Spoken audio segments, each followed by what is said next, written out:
Caroline Jones. The UK Government's budget announcement was not revolutionary, and while the additional funding for Wales is welcome, it was disappointing that there was no announcement on the Swansea Bay tidal lagoon. It has been nearly a year since the Henry Review was delivered to the UK Government, yet we have been met by nothing but silence from UK ministers. More worrying than the lack of any mention of the lagoon by the Chancellor was the document published alongside the budget that outlined there would be no new subsidies for low-carbon electricity for at least another 8 years. There was hope that the lack of any announcement in the budget was due to tidal energy featuring highly in the UK Government's industrial strategy. Alas, the industrial strategy made no mention of tidal energy in Wales, focusing instead on maximising the marine economy of the Highlands and Islands of Scotland.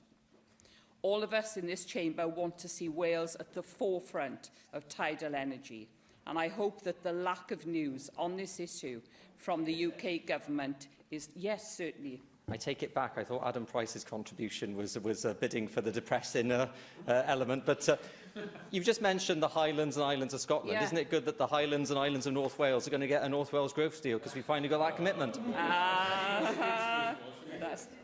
Yes, certainly. All of us in this chamber want to see Wales at the forefront of tidal energy, and I hope that the lack of news on this issue from the UK Government is not a signal of bad news to come. Despite the lack of clarity on the tidal lagoon, the autumn budget did deliver some good news for Wales. We have seen an increase to the Welsh budget as a result of the new fiscal framework and an extra £1.2 billion over the next 4 years. It is now up to the Welsh Government to maximise the benefits for Wales from both the additional budget funding and the UK's industrial strategy, and I will be watching this point constantly.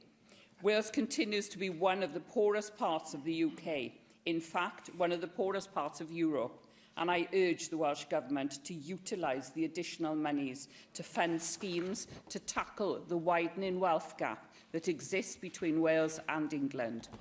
Yesterday, the Social Mobility Commission published the State of the Nation 2017 report, which highlights that average weekly earnings are much lower in Wales than they are in England, and that a quarter of people in Wales can earn less than the voluntary living wage.